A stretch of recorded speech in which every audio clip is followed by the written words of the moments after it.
الحمدللہ رب العالمین والصلاة والسلام علی رسولہ الکریم اما بعد۔ بھینس کی قربانی کا کیا حکم ہے؟ بھینس کی قربانی کے سلسلے میں ابھی چند سالوں سے کچھ زیادہ ہی مسئلہ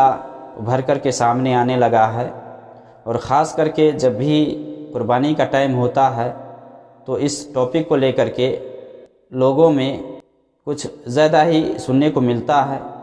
کہ بھینس کی قربانی ہوگی یا نہیں ہوگی۔ تو کچھ لوگ بھینس کی قربانی کے قائل ہیں، کچھ لوگ اس کے قائل نہیں ہیں۔ دیکھیے، یہ بات تو بالکل حق ہے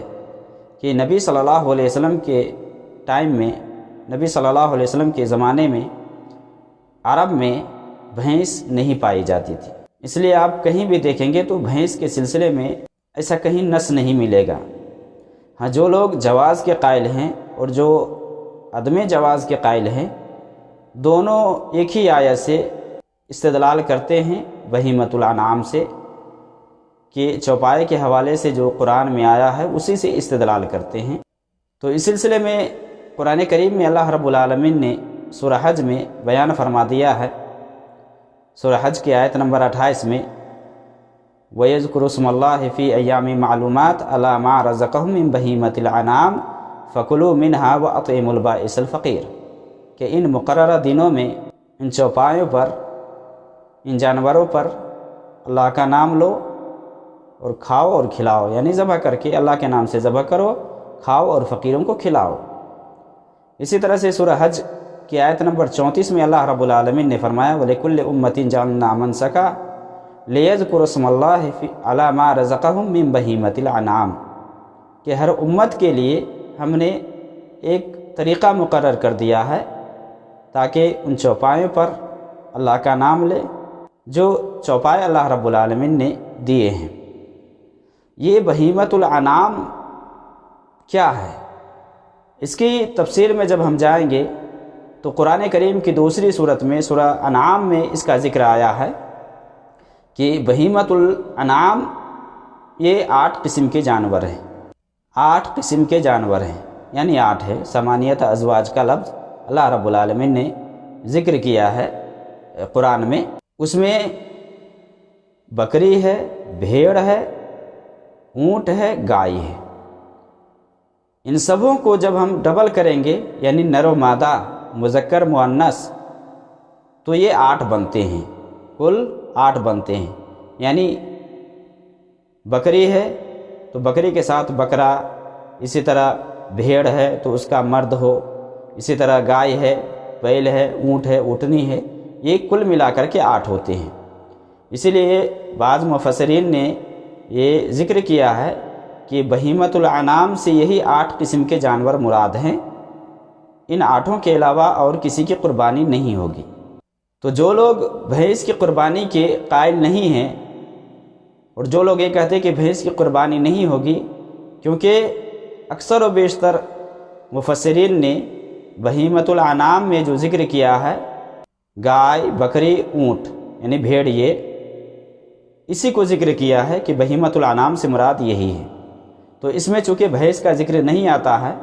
تو جس کی وجہ سے کچھ لوگ کہتے ہیں کہ بھینس کی قربانی نہیں ہے، جبکہ جو لوگ جواز کے قائل ہیں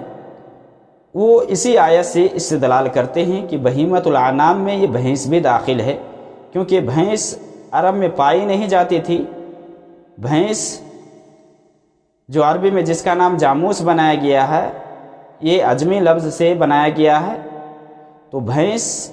چونکہ یہ گائے کی قسموں میں سے ہے، اور اکثر جو لغت لکھنے والے ہیں انہوں نے یہ ذکر کیا ہے کہ بھینس یہ گائے کی قسم سے ہے، الجاموس نوع من البقر، کہ یہ بھینس جو ہے یہ گائے کی قسم سے ہے، گائے کے نوع سے ہے، جس کی وجہ سے بھینس کی قربانی کے قائل ہیں۔ بہت سارے علماء ہیں جو اس سے استدلال کرتے ہیں کہ جس طرح اونٹ ہے، اونٹ میں کئی قسمیں ہیں، جیسے ایک بختی اونٹ ہے، یہ بھی اونٹ کی ایک قسم ہے، لہذا اونٹ کا نام آ گیا تو اس میں سارے اونٹ داخل ہیں، مذکر مؤنث میں سے سب داخل ہے۔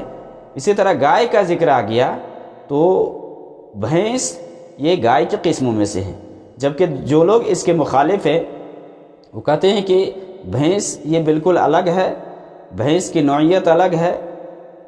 اور ہر اعتبار سے دیکھا جائے تو بھینس کی نوعیت یعنی دودھ کا ذائقہ بھی الگ ہوتا ہے، تو جس کی وجہ سے کہتے ہیں کہ بھینس کی قربانی چونکہ نہیں آیا ہے اور اللہ کے نبی صلی اللہ علیہ وسلم سے ثابت نہیں ہے، صحابہ سے ثابت نہیں ہے بھینس کی قربانی کرنا، اس لیے ہمیں بھینس کی قربانی سے پرہیز کرنا چاہیے۔ بھینس کی قربانی کے بجائے ان جانوروں میں سے کسی جانور کی قربانی دیں جس کا ذکر قرآن میں آیا ہے، یعنی گائے، اونٹ، بھیڑ، بکری، ان میں سے جو بھی مرد مذکر جو بھی ہو، مرد عورت، ان میں سے کسی کی بھی قربانی دی جا سکتی ہے۔ تو جو لوگ استدلال کرتے ہیں وہ اصل میں اس سے استدلال کرتے ہیں بھینس کی قربانی کے حوالے سے کہ چونکہ اکثر لوگوں نے بھینس کو گائے کی قسم سے شمار کیا ہے، جس کے بنیاد پر کہتے ہیں یہ بھینس یہ گائے ہی ہے، یعنی گائے کی قسم سے ہے، گرچہ کہ اس کا نام کوئی دوسرا دیا گیا ہے، لیکن بھینس کی قربانی اگر کوئی کرے تو یہ گائے میں شمار ہوگی اور گائے مان کر کے اس کی قربانی جائز ہوگی، درست ہوگی۔ تو اس سلسلے میں یہی کہوں گا کہ اگر آپ مطمئن ہیں بھینس کی قربانی سے کہ بھینس واقعی حقیقت میں گائے کی قسموں سے ہے تو آپ کر لیں قربانی، لیکن جو لوگ مطمئن نہیں ہیں، جن کو اطمینان نہیں ہے، اور جو لوگ یہ ماننے کے لیے تیار نہیں ہیں کہ بھینس یہ گائے کی قسموں سے ہے، تو وہ انہی جانوروں کی قربانی کرے جس کا ذکر آیا ہے۔ لیکن حلال اور حرام کرنے کا حکم ہر ایک کو حاصل نہیں ہے، بہت سارے لوگ ڈائریکٹ کہتے کہ حرام ہے۔ دیکھیے یہ تو بالکل واضح ہے کہ بھینس کا لفظ نہیں آیا ہے، بھینس کا ذکر نہیں آیا ہے، نہ تو قرآن میں نہ حدیث میں کہ اس کی قربانی ہو، لیکن جو لوگ استدلال کرتے ہیں بہیمۃ الانعام سے استدلال کرتے ہیں، جو لوگ اس کو بہیمۃ الانعام میں شمار کرتے ہیں وہ لوگ اس کی قربانی کے قائل ہیں اور قربانی کرتے بھی ہیں، اور جو لوگ اس کے قائل نہیں ہیں وہ اس کی قربانی نہیں دیتے ہیں اور نہ اس کے جواز کے قائل ہیں وہ۔ لیکن ہمیں یہاں یہ دیکھنا ہے کہ دیکھیں بہت سارے لوگ حرام کہتے ہیں کہ حرام ہے، اور بہت سارے لوگ تو اس موقع سے خاص کر کے قربانی کا جب ٹائم آتا ہے تو بہت جوشیلے انداز میں بیان بھی دیتے ہیں کہ نہیں بھینس کی قربانی نہیں ہوگی، اور اگر کوئی کرتا ہے تو یہ جائز نہیں ہے۔ تو اس سلسلے میں آدمی کو نرمی برتنا چاہیے، کیونکہ بہت سارے علماء ہیں